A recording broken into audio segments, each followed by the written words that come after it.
কেমন আছেন? আশা করি ভালো আছেন। ইফতার শেষে সবাই ক্লান্ত, আমিও ইফতার টিফতার করে পড়তে বসছিলাম। তো এসে দেখি আম্মুর বড়ি সিদ্ধ করা হয়ে গিয়েছে, বড়ি আচার করবে। বড়ি সিদ্ধ করা হয়ে গিয়েছে আম্মু, তো বড়িগুলো সিদ্ধ করা হয়ে গিয়েছে। এবার আম্মু মশলা দিয়ে তেলে দিবে। এই তো আম্মু পরিমাণ মতো তেল দিয়ে দিবে। তারপরে একটি শুকনো মরিচ মাঝখান থেকে ভেঙে দিয়ে দিচ্ছে। তারপরে দুটো তেজপাতা, দুটো এলাচ এবং দুটো সাদা ফল দিয়ে দিল। তেলে দেওয়ার পরে একটু নাড়াচাড়া করার পরে আমরা পাঁচফোড়নটা দিতে হবে। এই তো এখানে রসুন আর পাঁচফোড়ন দিয়ে দিল পরিমাণ মতো। তারপরে বড়ি দিয়ে দিচ্ছে।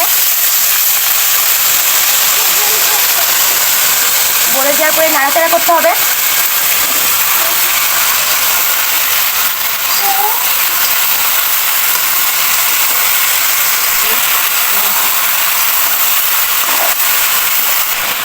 তারপরে চিনি দিয়ে দিতে হবে স্বাদ মতো।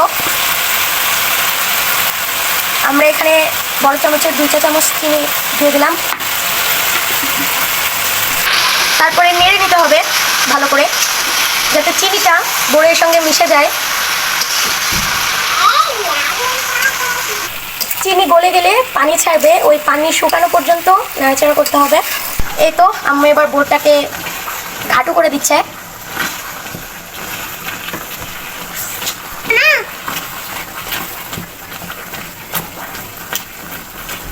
এই তো ওপর দিয়ে একটু হলুদ আর একটু মরিচের গুঁড়া দিয়ে দিল আম্মু।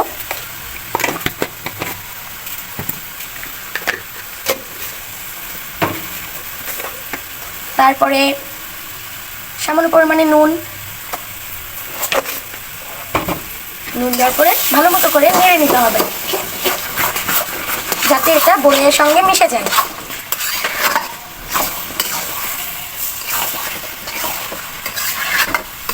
এই তো চিলি ফ্লেক্স দিয়ে দিলাম ওপর দিয়ে একটু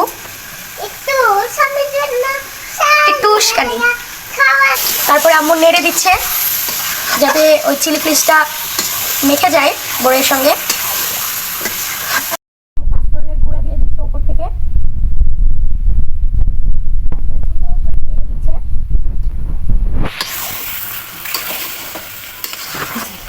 আম্মু একটা স্টিলের বড় প্লেটের উপরে তেল দিয়ে নিল, সরিষার তেল। আম্মু স্টিলের প্লেটের উপরে নামিয়ে নিচ্ছে বড়ির আচারটা।